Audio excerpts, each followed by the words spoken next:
পরিবারের সাথে আনন্দ ভাগাভাগি করতে ঘরমুখো মানুষের ঈদযাত্রা শুরু হয়েছে। রোববার ঈদযাত্রার দ্বিতীয় দিনে স্বস্তি নিয়ে রাজধানী ছাড়ছে মানুষ।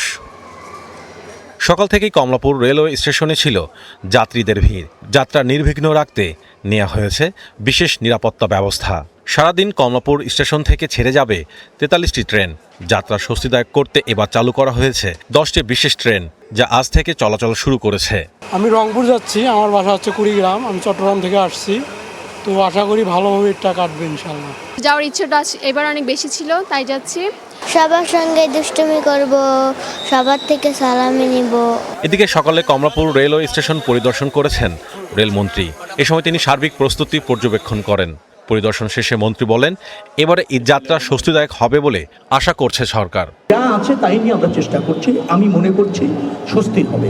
আর পরিবেশের অনেকটা উন্নতি হয়েছে। যাত্রীরাও আমাকে বলেছে একেবারে জরাজীর্ণ অবস্থা ছিল, এখন যে কোনো সময় হচ্ছে সার্ভিসটা ভালো, পরিবেশটা ভালো, শিডিউলটাও ভালো, টিকিট যে বিক্রি হয়েছে সেখানে কোনো অনিয়ম বা সিন্ডিকেট এরকম হয়নি। সবসময় তদারকি আছে, অনলাইনের ভিত্তিতে যে আগে নক করেছে তাকে আমরা টিকিটটা দিতে সক্ষম হয়েছি।